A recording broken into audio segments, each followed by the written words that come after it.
hypothèse pessimiste. Le pessimisme n'est pas moins difficile à démontrer que l'optimisme.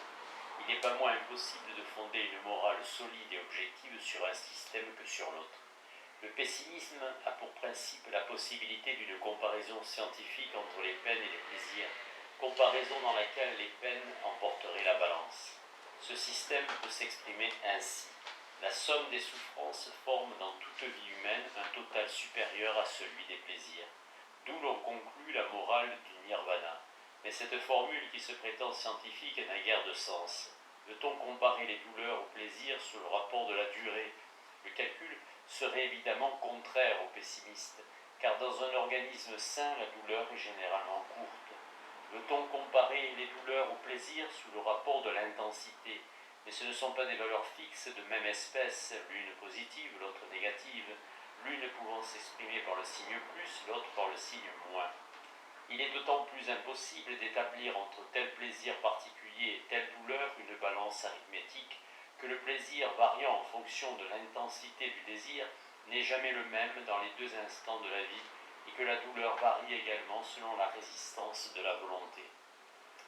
En outre, quand nous représentons une souffrance ou un plaisir passé, les seuls dont nous ayons l'expérience, nous ne pouvons le faire qu'avec des altérations de toutes sortes, des illusions psychologiques sans nombre. En général, les pessimistes sont portés à comparer entre eux ces deux extrêmes, la volupté et la douleur. De là la prédominance qui prend à leurs yeux cette dernière. La volupté proprement dite est après tout une rareté et un luxe. Beaucoup de gens préféreraient s'en passer et ne pas souffrir. La jouissance raffinée de boire dans une coupe de cristal n'est pas comparable à la souffrance de la soif. Mais la morale pessimiste ne tient pas compte du plaisir permanent et spontané de vivre. C'est que ce plaisir étant continu, se raccourcit, s'amoindrit dans le souvenir. C'est une loi de la mémoire que les sensations et les émotions de même nature se fondent l'une dans l'autre, se ramassent en une sorte de monceau vague, puis finissent par n'être plus qu'un point insaisissable. Je vis, je jouis, et cette jouissance de vivre m'apparaît au moment actuel comme digne de prix.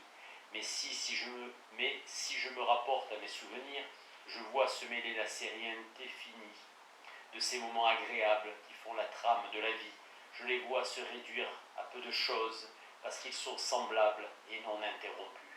En face d'eux, grandissent au contraire les moments de volupté et de douleur, qui semblent isolés et font seuls saillie sur la ligne uniforme de l'existence. Or, la volupté, ainsi détachée du plaisir général de vivre, ne suffit plus dans mon souvenir à contrebalancer la souffrance, et cela tient à d'autres lois psychologiques. La volupté s'altère très vite dans le souvenir, surtout lorsqu'elle n'éveille plus le désir, qui entre comme composant dans toute sensation et dans toute représentation agréable. Au contraire, il y a dans la douleur un élément qui ne s'altère pas avec le temps et qui souvent s'accroît. C'est ce que nous appellerons le sentiment de l'intolérabilité. Une vive douleur passée qui en somme avait été tolérée peut apparaître comme absolument intolérable dans les souvenirs, de telle sorte qu'au prix de cette douleur, tous les plaisirs qui ont pu la précéder ou la suivre perdent leur prix. De là une nouvelle illusion d'optique dont il faut tenir compte. La douleur produit une sorte d'angoisse de tout l'organisme, un sentiment instinctif de danger qui se réveille au moindre souvenir. Dans Éducation et hérédité, 1889, nous trouvons ce passage qui peut être utile à l'explication du souvenir douloureux. La conscience, à l'origine, n'a dû être que la formule vague d'une souffrance dans une sorte de cri intérieur. C'est la solidarité de tous les atomes vivants en présence de quelque danger, une sorte de résonance du péril dans l'être même. La douleur met en mouvement toute l'activité dont l'organisation dispose afin de repousser les causes de troubles. La représentation même vague d'une douleur aura donc toujours un effet plus grand sur l'organisme que l'image d'une volupté non actuellement désirée. En général, la peur est plus facile à exciter que le désir, et chez certains tempéraments, la peur a tant de force que les hommes ont préféré la mort à une opération douloureuse. Cette préférence ne provenait assurément pas d'un mépris de la vie, mais de ce fait que la douleur apparaît parfois comme impossible à supporter et comme au-dessus des forces humaines. Simple apparence d'ailleurs, qui s'explique par une faiblesse de caractère et en somme une lâcheté. Même chez un homme courageux, La prévision ou la mémoire d'une vive douleur retentira plus fortement sur la chair que celle d'un plaisir. Un soldat, recueillant ses souvenirs de sang-froid, se représentera avec une émotion plus vive la déchirure intérieure d'un coup de sabre que tel ou tel grand plaisir de la vie. Et cependant, au milieu de l'action, sa blessure lui aura semblé presque peu de choses auprès de la joie de vaincre, mais la joie de la victoire correspondait à une excitation d'esprit qui a disparu, tandis que la pensée de sa blessure fait encore aujourd'hui frissonner ses membres. Nous nous sentons toujours prêts à souffrir, tandis que la jouissance exige des conditions beaucoup plus complexes, où nous ne pouvons que difficilement nous replacer par la pensée. La volupté et la douleur ne sont donc pas égales devant le souvenir. Citons encore une autre cause d'erreur dans la comparaison des temps heureux et malheureux de la vie. C'est que les jours heureux sont ceux qui passent le plus vite et qui semblent les plus courts. Au contraire, les jours malheureux s'allongent, pour ainsi dire, occupent plus de place dans la mémoire. En somme, le pessimisme s'explique en partie par les lois psychologiques qui font que les plaisirs passés, dont on est rassasié, apparaissent comme ne valant pas les peines supportées. Mais d'autre part, il y a d'autres lois psychologiques selon lesquelles les plaisirs futurs apparaissent toujours comme ayant une valeur supérieure aux peines qu'on supportera pour les atteindre. Ces deux lois se font équilibre. C'est ce qui explique ce fait qu'en général l'humanité n'est point pessimiste et que de leur côté les pessimistes les plus convaincus ne se donnent qu'assez rarement la mort. On espère toujours quelque chose de l'avenir, même quand la considération du passé porte à désespérer. Il y a un plaisir qui meurt, pour ainsi dire, après chaque action accomplie, qui s'en va sans laisser de traces dans le souvenir et qui pourtant est le plaisir fondamental par excellence. C'est le plaisir même d'agir. Il constitue en grande partie l'attrait de toutes les fins désirées par l'homme. Seulement cet attrait se retire d'elles une fois qu'elles sont atteintes, une fois que l'action est accomplie. De là l'étonnement de celui qui essaye de juger la vie en recueillant ses souvenirs et qui ne retrouve plus dans les plaisirs passés une cause suffisante pour justifier ses efforts et ses peines. Dans la vie même, c'est dans la nature de l'activité qu'il faut chercher une justification de l'effort. Toutes les gouttes d'eau tombées d'un nuage ne rencontrent pas le calice d'une rose. Toutes nos actions n'aboutissent pas à une volonté précise et saisissable, mais nous agissons pour agir, comme la goutte d'eau tombe par son propre poids. La goutte d'eau elle-même, si elle avait conscience, éprouverait une sorte de volupté vague à traverser l'espace, à glisser dans le vide inconnu. Cette volupté fait le fond de la vie. Seulement elle disparaît du souvenir qui n'est plus l'inconnu, mais le connu, et qui ne nous offre tout ensemble que le passé et le passif.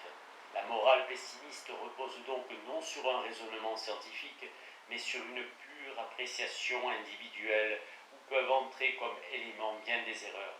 Perpétuellement, nous échangeons des peines contre des plaisirs contre des peines, mais dans cet échange, la seule règle de la valeur est l'offre et la demande, et on peut rarement dire a priori que telle douleur l'emporte sur tel plaisir. Il n'y a pas de douleur que l'homme ne s'expose à supporter pour courir la chance de certains plaisirs, ceux de l'amour, de la richesse, de la gloire, etc. On ne cesse pas de rencontrer des hommes offrant de souffrir, offrant de peiner, même sans y être poussé par les nécessités de la vie. On peut en conclure que la souffrance n'est pas le mal le plus redoutable à l'homme, que l'inaction est souvent pire encore, qu'il n'y a plus un plaisir particulier qui se dégage de la souffrance vaincue et en général de toute énergie déployée. Le malheur, comme le bonheur, est en grande partie une construction mentale faite après coup. Il faut donc se défier également et de ceux qui se piquent d'avoir été parfaitement heureux et de ceux qui affirment avoir été parfaitement malheureux.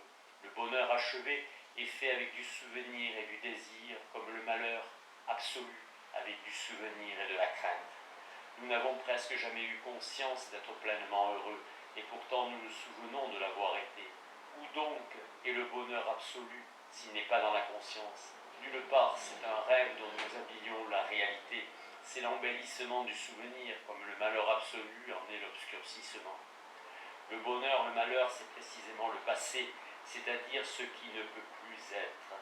C'est aussi le désir éternel qui ne sera jamais satisfait, ou la crainte toujours prête à renaître au moindre tressaillement d'alarme. Le bonheur ou le malheur, dans le sens habituel où nous prenons ces mots, résulte ainsi d'une vue d'ensemble sur la vie humaine qui est souvent une illusion, optique. Certaines rivières d'Amérique semblent rouler une masse d'eau noire et cependant, si on prend un peu de cette eau dans le creux de la main, elle est limpide et cristalline. Sa noirceur qui effrayait presque était un effet de masse et venait du lit où elle coule. De même, chacun des instants de notre vie, pris à part, peut avoir cette indifférence agréable, cette fluidité qui laisse à peine de traces sensibles dans le souvenir. Pourtant, l'ensemble paraît sombre grâce à quelques moments de douleur qui projettent leur ombre sur tout le reste, ou heureux grâce à quelques heures lumineuses qui semblent pénétrer toutes les autres. Dans toutes ces questions, nous sommes donc enveloppés d'illusions sans nombre. Rien de réel et d'absolument certain que la sensation présente. Il faudrait pouvoir comparer seulement des sensations simultanées de plaisir et de peine, mais toutes les fois que la comparaison porte sur des sensations passées ou à venir, elle implique erreur. On ne peut donc démontrer par l'expérience ni le calcul la supériorité de la quantité de peine sur celle de plaisir. Au contraire, l'expérience est contre les pessimistes, car l'humanité prouve sans cesse a posteriori la valeur de la vie en la recherchant sans cesse. La morale pessimiste essayera-t-elle de démontrer son principe par quelque argument tiré non plus du calcul mathématique, mais de la nature même du plaisir? Une des thèses du pessimisme, c'est que le plaisir supposant le désir et le désir se ramenant le plus souvent au besoin, conséquemment à la souffrance, le plaisir suppose ainsi la souffrance et n'est qu'un instant fugitif entre deux états pénibles. De là cette condamnation du plaisir qu'on retrouve depuis Bouddha dans la morale pessimiste.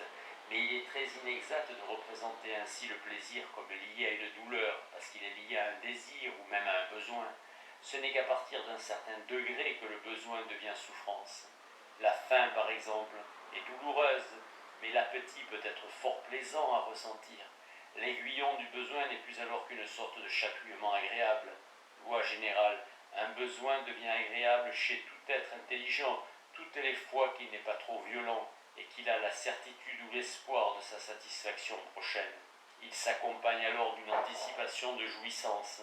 Certaines souffrances prétendues qui précèdent le plaisir, comme la faim, la soif, le frisson amoureux, entrent comme éléments dans l'idée que nous faisons du plaisir. Sans elles, la jouissance est incomplète. Bien plus, prises en elles-mêmes, elles sont accompagnées d'une certaine jouissance, à condition de ne pas se prolonger trop. Quand l'amant rappelle ses souvenirs, les moments de désir lui apparaissent comme agréables au plus haut point. Il encadre l'instant du plaisir aigu qui, sans eux, serait beaucoup trop court et trop fugitif. Platon a dit avec raison que les douleurs peuvent entrer dans la composition des plaisirs, mais les plaisirs en revanche n'entrent point dans la composition des douleurs. Le dégoût qui suit l'abus de certains plaisirs n'est pas du tout inséparable de leur usage. Il ne s'introduit pas comme élément dans la conception qu'on s'en fait. Le plaisir a donc cette supériorité sur la douleur qu'il peut ne pas la produire, tandis que la douleur, au moins la douleur physique, ne peut pas ne pas produire le plaisir par sa simple disparition, et quelquefois s'associe tellement au plaisir qu'elle représente elle-même un moment agréable.